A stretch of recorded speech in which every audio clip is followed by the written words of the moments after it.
From the most successful Nickelodeon producer that turned out to have a foot fetish, to a stalker that reported his victim's dad to the cops, these are the creepiest people online that Penguinz0 couldn't help but expose. Starting with Charlie's take on a home inspector who did the worst thing a man in his profession could do in an empty, loving home.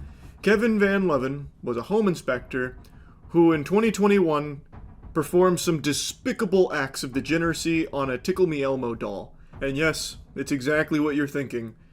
Van Leven went from home inspector to chode injector. Right away, the story sounded so absurd that Charlie knew the best way to explain just how creepy this man was to show the video of his indecency itself. But even after watching the clip a second time, Charlie still couldn't help but get disgusted all over again just by seeing the thumbnail. Home inspector caught pleasuring himself with Elmo doll. Oh jeez, man. That's not... Elmo never wanted any of that to happen. That's not what Sesame Street's all about. Come on, man. Having him tickle you? What the f***? As explained in the video featured in Penguinz0's stream, Kevin Van Leven had inspected a home that the owners were ready to sell. But when the owner checked out the at-home surveillance camera in order to review the status of the inspection, they witnessed Van Leven do the unthinkable to their 2-year-old boy's Tickle Me Elmo stuffed toy. Because a Michigan family had trusted a home inspector to look over their property as they got ready to sell, but when they checked their home security system, they spotted him violating their trust in one of the most egregious ways imaginable. He was pleasuring himself in the child's nursery with an Elmo toy. Yeah, pretty sickening stuff here. People online were genuinely disturbed about this video, writing, "He's a predator. It's not about the Elmo doll. It's about him thinking, a kid will play with this later. It's a roundabout way to violate a child. Disgusting." And one more stating, "This one actually makes me sick to my stomach. Nauseatingly evil to do that to a child's toy." Now, there has been no confirmation of whether this inspector knew that the room he was in had a camera, but Penguinz0 had an interesting theory. So it seems like he knew the camera was here, because he put his back to it for the coitus, and then goes off camera to put it down over here. He had to know. Once the clip was played with audio, Charlie couldn't help but laugh at one detail that was disturbing yet too absurd to not be considered funny. Walks across the room, places the doll somewhere off camera, and as he adjusts it, you can actually hear that signature Elmo laugh on the security camera. Tell me that's not just the most incredibly unsettling thing you've seen, but... That's like straight out of the joke. That is like actually in the Joker 2 when they fucking sexually assault him and he has the condition where he's laughing. Elmo just did that to the home inspector. The host of the video that Charlie was watching also had some theories that it was premeditated, but Charlie's reaction was uneasy and understandable. Why are we speculating? We can just ask him, hey, why'd you pop your Winky in Elmo's mouth in the children's nursery? We can ask him what the plan was or the thought process. Surely Kevin Van Leven isn't, tight-lipped about his degeneracy. Van Leven was convicted of aggravated indecent exposure in October 2022, being sentenced to 19 days in jail and 18 months of probation, though records showed that he was once again convicted in January of 2024 for violating his probation. Now, this inspector undoubtedly crossed the line in a way that was both shocking and criminal. But most would agree that nothing's creepier than indecent acts on an actual person, which is precisely what this man that Penguinz0 dubbed the creepiest manager ever did. That manager was David Patrick Neal, a 52-year-old manager at the Hilton Hotel in downtown Nashville, Tennessee. In the early morning hours of March 30th, 2023, while guest Peter Brennan was sleeping in his hotel room, David sneakily entered Peter's room with a clone key and proceeded to illegally indulge in his fetish. David Patrick Neal was arrested Friday after hotel guest Peter awoke at 5 a.m. to find the night manager indulging his apparent foot fetish. He's since filed a lawsuit against the hotel alleging sexual assault. Neil cloned the key to Brennan's room and entered during the early morning hours without knocking or announcing himself. What did he think was going to happen?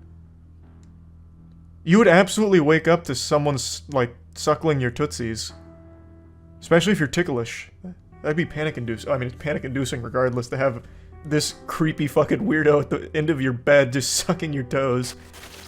The guest reacted exactly as you'd expect, screaming as he realized that the same hotel staff who had helped him with his room's TV issues the day prior was now sucking his toes. With how all this unfolded, you'd think David would show guilt, shame, or remorse. But this creep was on a whole new level, giving an absurd excuse for why he was in the room at that exact moment. Brennan filed a complaint with police following the incident, and Neil reportedly told officers that he entered Brennan's room because he smelled smoke and wanted to check on him for his safety. Neil did not report a smoke smell to hotel security, and no one else smelled any smoke. This was an excuse that Charlie had to mockingly repeat because of how unbelievable it was. Well, it doesn't really explain away the toe incident. Like, I smelled smoke, so I had to investigate thoroughly, so I put each and every one of his little piggies in my mouth. And wouldn't you know it, no smoke. However, while this case was already extremely creepy on its own, it turns out it might have been the best case scenario for the victim, Brennan. Because this manager wasn't just a creep, but also had experience with serious criminal activity. Upon further investigation, Brennan and his attorney, Michael, with Rocky Law Firm, found that Neil had a lengthy rap sheet that included a voluntary manslaughter conviction for shooting his roommate during a fight in 1996. That took a crazy turn. It almost sounds like Brennan got off easy with just a little bit of a happy ending on his toes. Wow. Turns out David Patrick Neal was a repeat offender who had already served time for multiple charges, including forgery, drinking, and driving, and at worst, a manslaughter conviction. To this, Brennan's attorney had one thing to say. When Hilton hired this person, they had to have known. They have to do background checks to know, and the fact that they would put somebody like that in a position where they have the ability to clone keys, have the ability to get into a guest's room. A sentiment that Penguinz0 wholeheartedly agreed with. Great point. How the fuck did he land such a position at Hilton with a history of forgery, drinking and driving, and a fucking manslaughter charge for killing his roommate in an argument? Or a fight. This guy must have actually been sucking the toes of the person conducting the job interview. There's no other explanation. There's no way. Like, that's not an easy position to land, right? I imagine at a Hilton. That's still a pretty reputable place. Understandably, because of this incident, Brennan reportedly suffered post-traumatic stress and struggled to get to sleep in the wake of the alleged toe-sucking incident. And people who watched this news story unfold also shared how they no longer feel safe sleeping in hotels, saying, "As someone who often stays in hotels for work, I always use the door latch when I go to sleep. I've heard far too many stories like this." And warning others. Let the toe-sucking episode be a lesson. If you're going to stay in a hotel/motel, buy a good travel security lock for your door. And speaking of creeps who couldn't care less about consent just to indulge in their fetish, we cannot not talk about the time Charlie dissed the CEO of a video game company for forcing his designers to go to the sauna naked with him. Call me a Call of Duty minimap, because I'm putting something on your radar right now. There is a Polish game developer who is going wumbo freaky mode. The head of Spectrum Studios, his name is Jacek Pierkowski, apparently had mandatory sauna sessions where his narrative girls, as he called them, which is really cringy Discord level shit, like his little kittens, he required them to go to saunas with him naked in order to write their scripts. Obviously a very weird thing to do. That's extremely creepy shit to require your employees to accompany you nude. And worse, this wasn't even a hidden or subtle requirement that was only later revealed. The requirements? So just like normal stuff like providing art bible, assets, feedback. This is kind of cringe. Mentoring of Padawan. Ugh. Yikes. Ugh. Tip Fedora. Epic knowledge of Unreal Engine 5. Okay, I don't remember that one either. Yeah, it's just very embarrassing. But then this one. Attending sauna sessions, not negotiable, entire team need to understand product, and it's naked sauna sessions. The company literally included these sauna sessions in their public job postings. The requirements, so just like normal stuff like providing art bible, assets, feedback. This is kind of cringe. Mentoring of Padawan. Ew. Yikes. Ugh. Tip Fedora. Epic knowledge of Unreal Engine 5. Okay, I don't remember that one either. It's just very embarrassing. But then this one. Attending sauna sessions, not negotiable, entire team need to understand product, and it's naked sauna sessions. Upon seeing the company's job listing that included this absurd requirement, one applicant mentioned that these sauna sessions were a deal breaker for her. But instead of respecting her decision and acting professionally, Jacek continued being a creep and defended how he adored these sessions. Time on social media, my narrative girls had to go to a sauna with me and came up with an amazing script for proof of concept. Technically it's possible to do it without, but I absolutely adore the fact that they could use their sauna experience to write awesome scenes. The CEO received non-stop criticism online, with people commenting stuff like, "The fact that he clarified non-negotiable makes it seem like the sauna was a very high priority for him. So I really just can't see him having any pure intentions. Dude is most likely a creep and a half."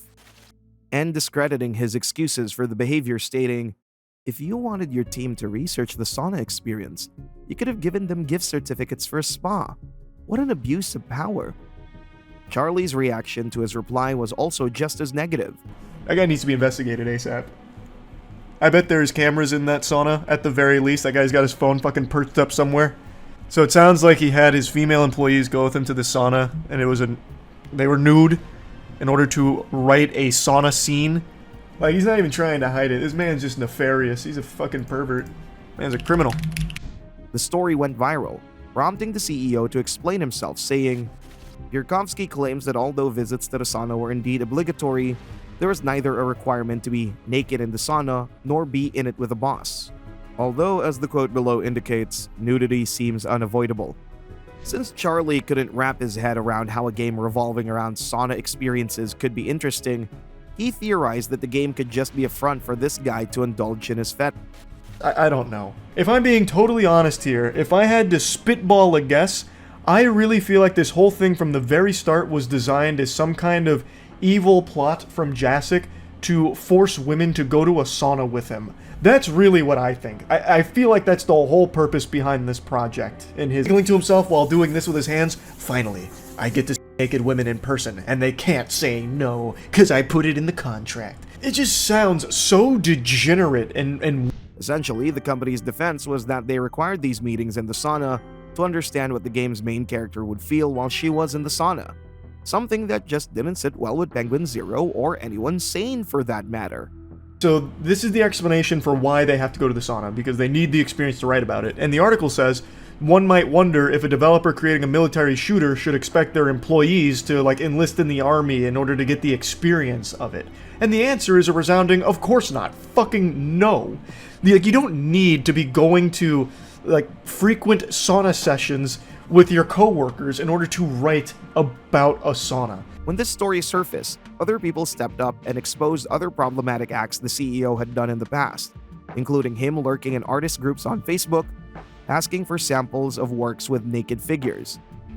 But while Jacek Pierkowski was a creep to his employees, Nickelodeon producer Dan Schneider violated much more serious boundaries, and this time, he was involving minors in his inappropriate obsession with feet. Once dubbed by the New York Times as the Norman Lear of children's TV, calling Dan Schneider a cornerstone of many successful Nickelodeon shows would not be an exaggeration. His work includes iCarly, Zoe 101, All That, and Victorious, which even helped launch Ariana Grande. But while on the surface, his show seemed almost a hit every single time, it turned out that behind the scenes, it was much different. The creator of these shows is a monstrous foot fetishist, Dan Get in the Van Schneider. He is a vile, creepy, disgusting human being, and this has been known for years. In 2024, a 5-part mini-documentary series titled Quiet on the Set, The Dark Side of Kids TV revealed the disturbing, untold story of the toxicity and abuse faced by 90s kids while working on these shows. Sure enough, Dan Schneider was at the center of abuse, involving suggestive scenes and blatant workplace misconduct. But one thing that was left out of the docuseries was the allegations of his foot fetish bleeding through many of these shows, which Charlie was happy to point out.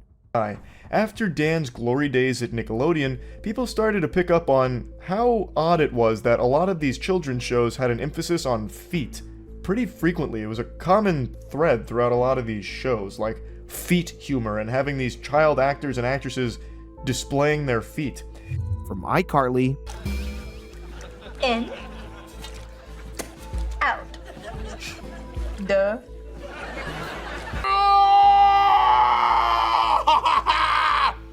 Yeah, there! The Victorious, Check this out.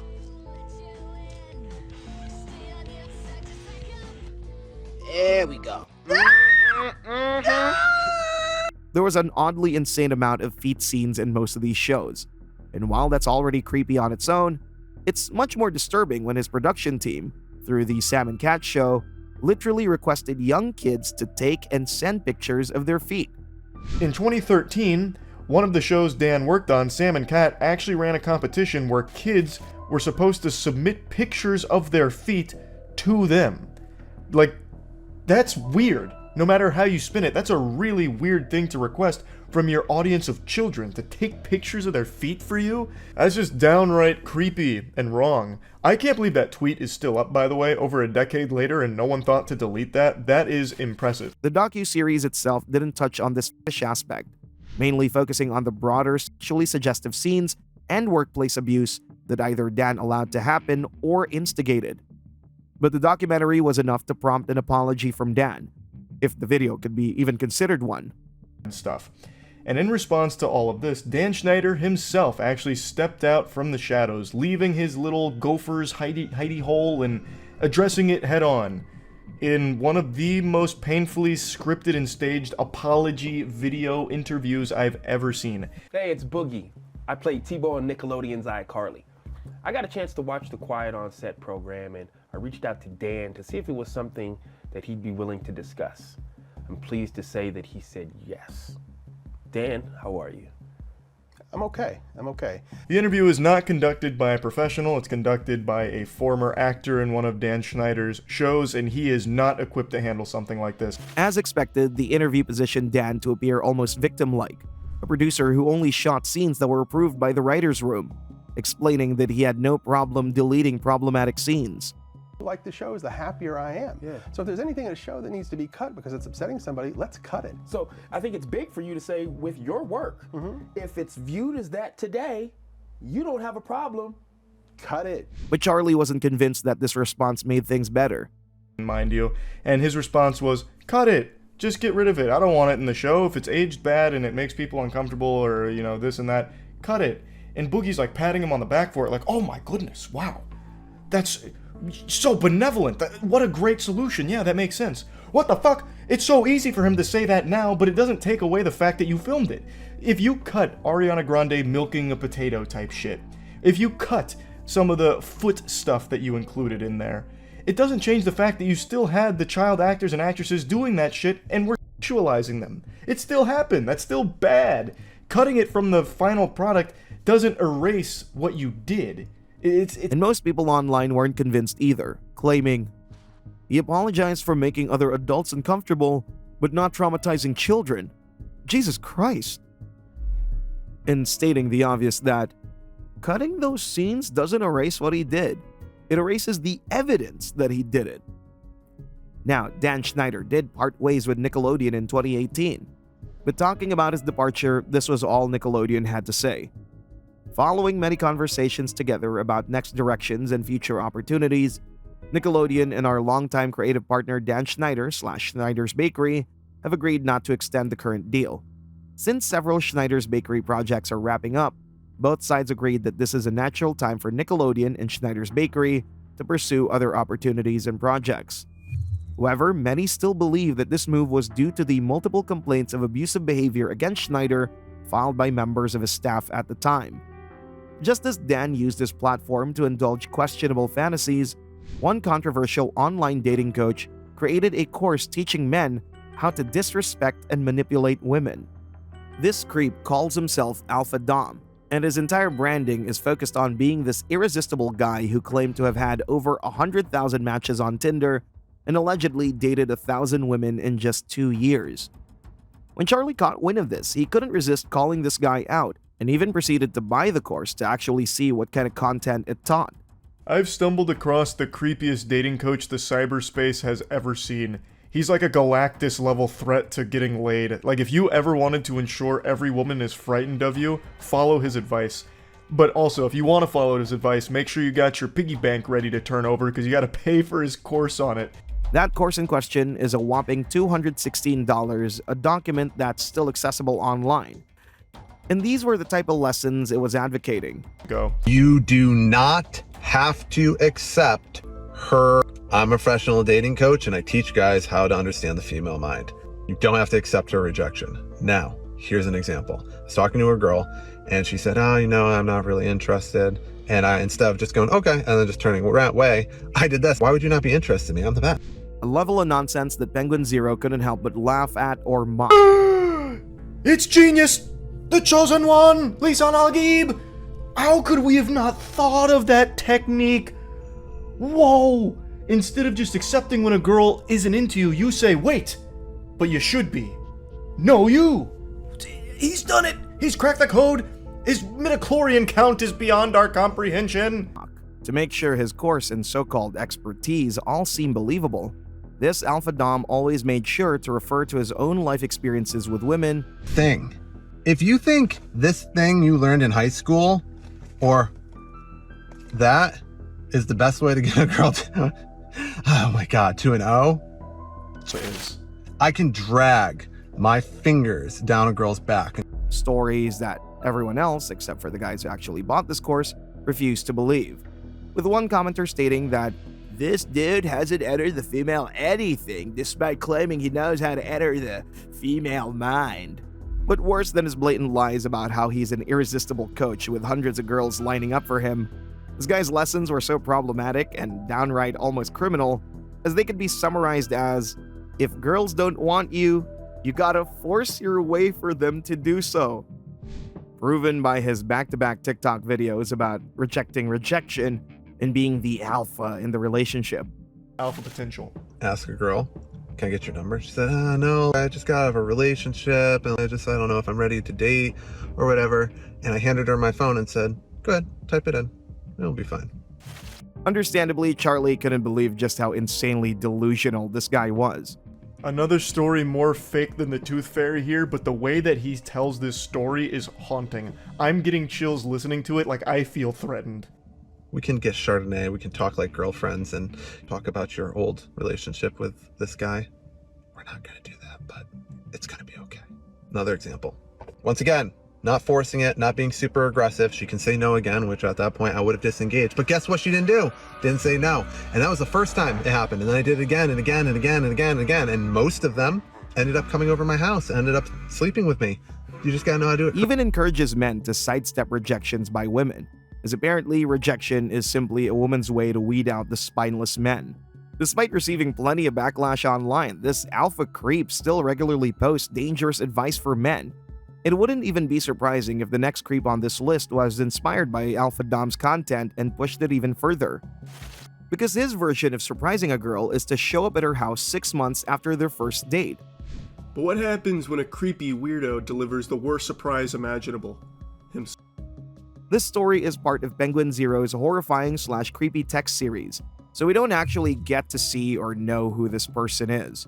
However, that doesn't remove the creepiness of the interaction, especially when you consider that this was how he messaged the girl after half a year of not talking. And then stopped talking, and now he's trying to reconnect. He reaches out saying, "Honey, put your shoes on." Literally sounds like dialogue out of an old 90s sitcom. She asks why. He says, "Just trust me and tell me when they're on." She is hesitant to do so, saying that she's all suspicious now. "I want you to do something for me." Words that'll win a woman's heart over, especially one you met 6 months ago and haven't talked to since. He then proceeded to ask the girl to go for a little walk out front and look up at the sky, which she was understandably hesitant to do so. The guy insisted it had to be the front of her house, and that's when an absolutely creepy realization hit her, prompting her to ask, "How do you know where my house is facing?" The guy gave the excuse that he remembered because he had dropped her off one time, even when in reality, he's here right now. The call came from inside the house, so this guy is clearly in the area here trying to get her to leave her domicile so she'd wander out into the tall grass and have the random encounter with this fucking creep. Now, I think this is a guy who's probably watched one too many rom-coms where you see the classic cliche of they go on one date and then many moons down the line the guy just shows up again, they fall madly in love and rekindle or whatever. In reality, that's not ever going to happen, really. They went on a date 6 months ago, and now this guy's trying to like go big here, hit the fucking grand salami by showing up or putting on this big song and dance, like being at her home. But it's already weird in the first place that he'd even remember exactly where she was and try and do something like this, showing up unannounced. They're strangers. Like, this should never be anyone's go-to play. from there, he kept reiterating that the woman should go outside, as there's something outside that's better than just the sunset. But she was smart enough to deflect these odd suggestions each time. Really do. She sent a picture of the sunset through the blinds saying, "Stunning." He said, "You have to trust me." And she says, "I won't." Very smart. She has absolutely no reason to trust this worm. They met one time 6 months ago, and to just follow along with these instructions here seems like a recipe for disaster. It's just downright dangerous. Like she'd go outside and just get gadooshed by this weirdo, like he'd put a bag over her head or something. He says, "It's worth it. It's beautiful like you. I wish we could view it together, but go outside." She says, "No." Once the guy started giving instructions that were too specific, she started to get even more suspicious. And as he suggested looking towards the shopping center, the girl asked whether there was a proposal in the sky, which was a totally valid question given what the guy was demanding from her. But then she started to feel like the situation could turn worse than a simple proposal. She says, "Are you stalking me?" Which the answer is a resounding yes, he absolutely is. "It's good, I promise." "Are you trying to kidnap me?" "That's a good idea, actually, but not today." A little bit of Reddit humor there. Tip of the fedora, milady. A good one, sir. Excellent gambit, gentle sir. Saying that it's a good idea to kidnap her. He's clearly making some kind of, like, joke here, but it falls really flat considering he has actually showed up at this woman's house that he does not know at all and is scaring the shit out of her, trying to instruct her to go outside. Like, come on. To make it worse, he drops the line, "If you don't go outside, it's coming to you." To which, understandably, the girl replied, saying, "That's legit scary." From there, the creep tried to make a surprise sound all sweet and lovely, eventually confessing that he drove up to see her. But that's when the text confirmed the woman's fear and discomfort about the entire scenario. She's clearly not very excited about this surprise, saying, "I hope you're joking. I'm at the shopping center. Come over and see me." I'm always so dumbfounded by people like this, because I really can't understand what they thought the outcome of all this would be. Like, no sane person would think that they'd respond well to something like this. It's been 6 months. You weren't talking. She's not gonna be excited to see you. Like, what fantasy played out in his head? Where he'd say, like, "Come outside, look at the sky." She's a little afraid, but then you tell her that it's you there, and then all of a sudden she can't wait to come see you. She throws her shoes on, takes her top off, and runs at you with bouncing, and then jumps right into your arms. The woman got more nervous, while the man just kept being creepier throughout his text. Like, what could you possibly think would happen with this? It's just creepy. There is no world where anybody would respond positively to this. So she says again, "You're joking." "I'm serious. I wanted to see you and give you a hug." So she says, "Why not ask me?" "Because you always say no, but I think you need a hug." He clearly knows best. He is the woman whisperer. He knows what she needs more than she knows.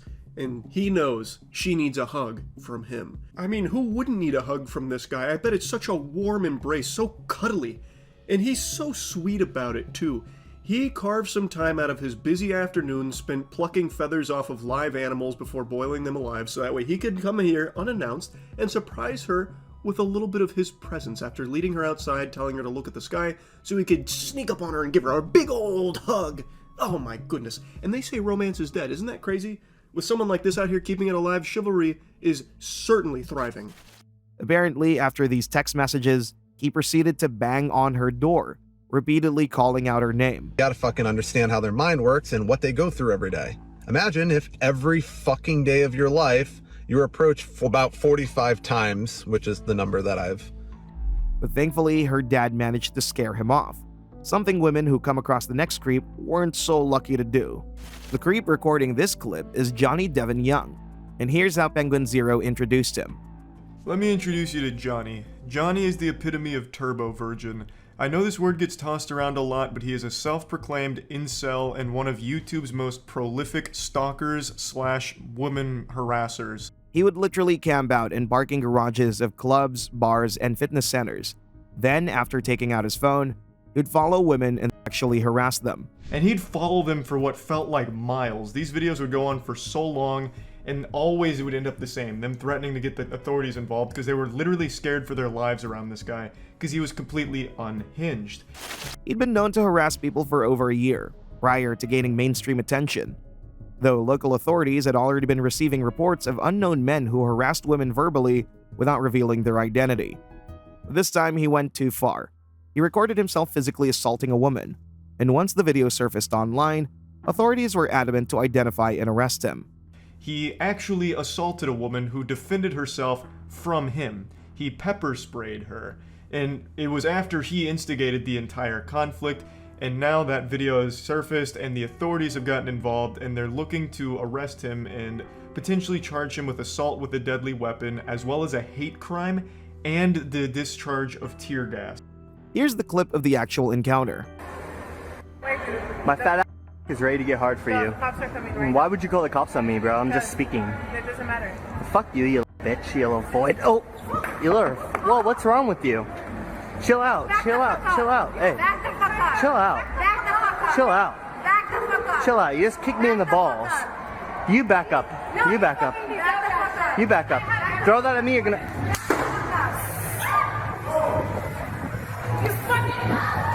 After watching, this was all Charlie could say. It's an absolute shame that he didn't lose his footing and fall down the stairs in front of him. I've never prayed so hard for shoelaces to malfunction in my life. So yeah, the guy's obviously a coward. He carries pepper spray because he'll push people to the absolute edge, and when they finally do, like, defend themselves, he'll just pepper spray them. No. When mainstream media covered the story, more victims stepped up and shared similar encounters with the same man in Southern California. Insanely vulgar things at me, talking about, you know, my body parts. I started to just cry facing the wall, and my friend follows me to make sure I'm okay. My friend, he walks up to Johnny and, you know, tries to get him to go away, and Johnny pepper sprays him. Charlie talked about his disbelief at some men online who still managed to blame the women in these scenarios, claiming that the victims were the ones who got aggressive first. But I did see on Twitter a couple of people blame the woman here, saying she assaulted him first about it.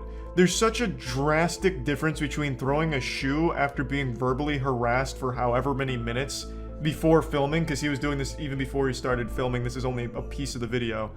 To be harassed that long and then just respond by throwing a shoe is completely different than getting fucking pepper sprayed. It just can't even be compared. That's like if a kid shot a spitball at you and you responded by hitting them with a sledgehammer. Pepper spray is hardcore. It's a legitimately painful experience from everyone I've ever known to be pepper sprayed in ballpark, and she did it in what I consider to be self-defense. This was like 3 a.m. the witching hour, don't summon Freddy Fazbear at 3 a.m. kind of shit. Like, this is haunted. This guy is hanging out at a parking garage in the middle of the night being fucking creepy and weird, saying things like my hard cock is ready for you and shit like that. You don't know what he's gonna do. That is a dangerous person. So to like get him away from you and throw a shoe, I think is like an appropriate response. And he wasn't the only one who got worked up about the scenario, as others also wrote, "People who said the women instigated the fight don't realize how dangerous it is to let a guy like this follow you to your home or to your car. A person who clearly wants to sleep with you and won't take no for an answer. That is so dangerous." While some validated the women's fear, saying, "I'm a guy, but imagining myself in those women's shoes triggered a deep primitive fear. People like him genuinely deserve to be locked up." Using pepper spray on someone without legal justification is considered assault and battery. Hence, on top of being charged with 8 felony hate crime enhancements, he was charged with 4 felony counts of assault with great bodily injury, 4 felony counts of illegal use of tear gas, and 4 felony enhancements for the personal use of a deadly weapon, crimes which he all pleaded guilty for. But just when we think Johnny's creepiness is on a level that cannot be topped, the next guy on this list is the creepiest, reporting his victim's dad to the cops for protecting her. Here's how Charlie recapped the viral video that brought this creep to public attention. Be with me. Now I'll quickly bring you up to speed on what's happening right now with the lore. So the cops are there because the guy called them, I believe. So he's a Kaioken times 10 weirdo. He called the cops because he wanted to report this girl's dad, a girl that he chased around while playing his music to try and win her love. And his music is downright horrifying. It sounds like 5 trash cans being violently slammed together while someone's getting murdered in an alleyway. For context, the guy apparently knew the girl for several months, but their talking stage situation never really got serious. So when he saw her again, he thought it was the perfect opportunity to chase after the relationship they never got to pursue. Here's exactly how this creep explained the situation to the cops after reporting the woman's dad. There, and I was in the other parking lot, and I saw her get in her car, and I was like, oh shoot, it's my moment. So I pulled up there next to her, and she pulled away from me. The woman pulled away from him, but instead of taking it as a clear sign that she was not comfortable with the approach, here's how he saw the situation. So I chased her a little bit, just because, I don't know, women are crazy. Like, I felt like she wanted me to chase her. Do you not think chasing somebody's crazy? Well, it's just like, I only went like a couple blocks down the street.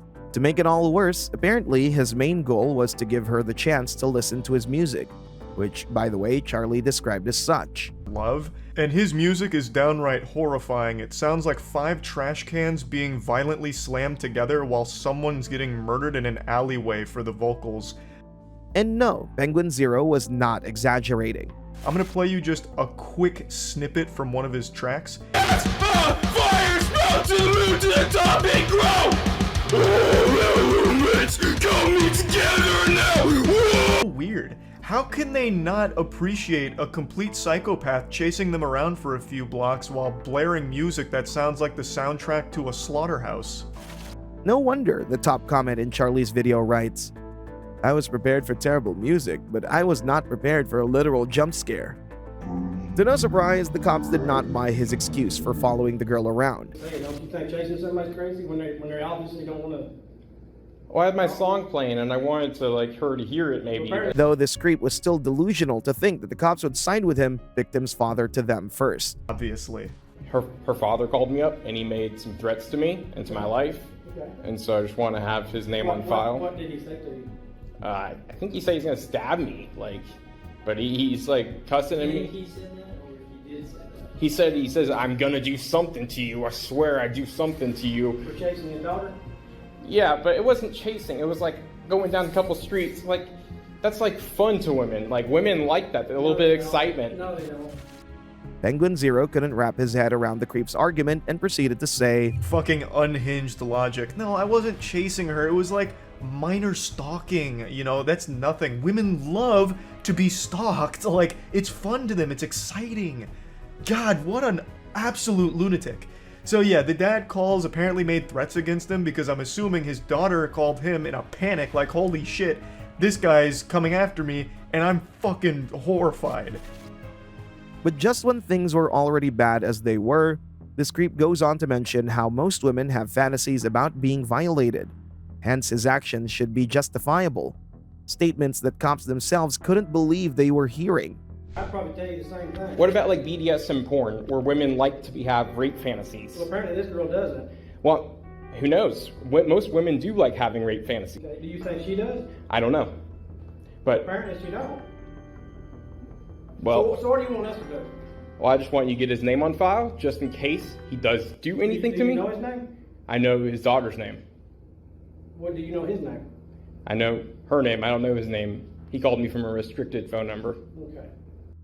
However, his plan to get the dad in trouble with the cops backfired, as he was the one told to leave the girl alone for obvious reasons. Here's my suggestion. Leave her alone. A great suggestion from the officer here. Superb. Just get the fuck away from her. Leave her alone. Solves all the issues here. Case closed. Didn't even need Dr. Phil on this one to get to the bottom of it. The solution was obvious. Just get away from her. Well, this is one song I made, and this was the final chance I was going to have. Here's my chance. Here's my advice. It's over. Leave her alone. Okay. Fathers will hurt you over their daughters. Unfortunately, by this point, the creep was still not realizing that he was the problem, and proceeded to claim that the girl was being mind-controlled by her father. Yeah, but that's the thing, is she needs to have her own free will, man. You don't understand? I'm a man myself, bro, and I have needs myself. She's choosing her free will by telling her daddy what happened to you, and I'm telling you, stay away from her because he will hurt you probably. She's being controlled. That's fine, that's her choice, right? Free choice, free will? I think she should go do porn. Okay, you need to leave. It's legal. You need to leave. Well, we're not doing anything, you need to leave. I'm having a discussion on... Charlie highlighted how scary this man's thought process is, and how delusional he truly was. Just such a scary thought process because in his mind, he's totally justified in everything that happens here, and it's all normal to him. And he crosses a line when he says she should do porn. Where does that even come from? Like, everything this guy is saying is a giant red flag, and he needs legit... But the creep was still convinced that he was being reasonable in the scenario. I was going to let her make her own choice after the song. Well, she's made her choice. And I just don't think she had a reasonable opportunity to make a choice, because I'm going to blow up, and I'm going to be a famous DJ, and I'm going to be like... You know what happens when women don't ever, come to terms with themselves? Bad shit happens. I don't know. Something, the cops want. One commenter described the dude as peak incel, writing, "There's regular pathetic incels, then there's confident incels. This is a confident incel." But some were genuinely just disturbed about the fact that this criminal was too confident, stating, "The fact that he said all this stuff right in front of cops is so terrifying." So Charlie then ends the video by mentioning just how much of a threat this guy actually was to the victim and her father based on how unapologetic his actions were. This comes across as an actual threat against the safety of both the girl and her father here. He's already shown that he has no problem stalking women, and I really think this needs to be looked at seriously to make sure that he's not in a position to do harm to anyone around him. It's just very concerning. I just wanted to share this because I do think this is the creepiest guy I've seen online so far, and I truly hope that everyone involved here is safe, and hopefully this guy gets the help that he very much needs. This wraps up the video of Penguinz0 exposing creepy individuals. But this was just the tip of the iceberg. Engage with this video so we'd know you'd like a part 2.